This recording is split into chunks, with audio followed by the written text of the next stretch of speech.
brothers na sina Kaloy at Eldrew nagkita sa PSA Awards Night na ginanap noong January 27.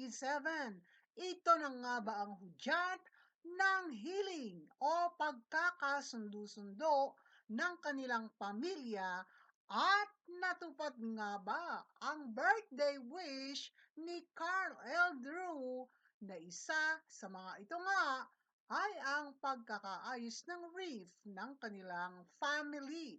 Naging gentleman naman at umani ng papuri si Eldrew na siya ang kusang lumapit at nagbigay ng respeto at bumati sa partner ng kanyang kapatid na tinatawag na si Goldie Girl o Goldilocks o si Chloe San Jose.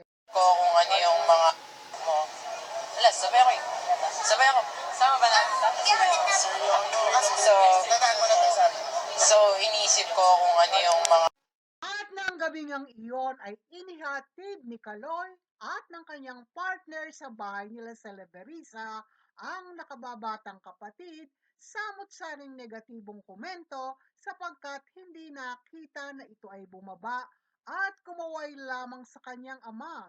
Ngunit mas marami naman sa pagkakataong ito ang nag-wish na sana nga ito na ang umpisa na magamot, mahilog ang anumang hindi pagkakasundo at mga sugat at mga sakit ng damdamin na namagitan at nangyari sa kanilang pamilya ng nakaraang taon.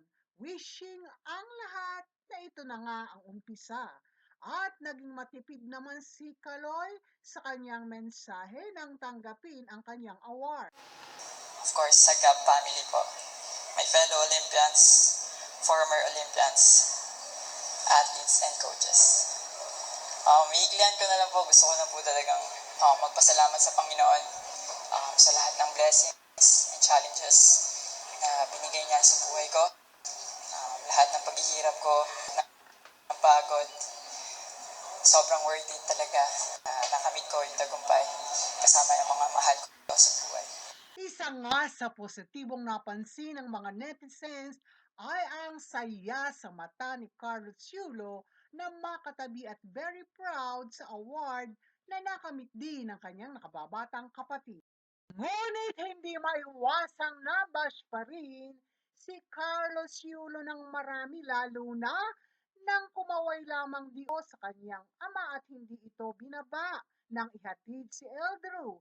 Subalit mas marami ang nag-wish at nagsabing hopefully start na ito ng healing at pagkakasundo sa loob ng kanyang pamilya. After all, wala namang perpekto sa kanila. Ang kanyang mga magulang, hindi perpekto. Si Carlos Yulo at ang kanyang mga kaanak ay hindi rin perpekto. Lalong-lalo naman itong partner niya na magpahanggang ngayon itinuturong dahilan at kinaiinisan ng maraming netizens dahil sa impluensya nito kay Carlos Yulo. Yan lamang po. Muli, maraming salamat.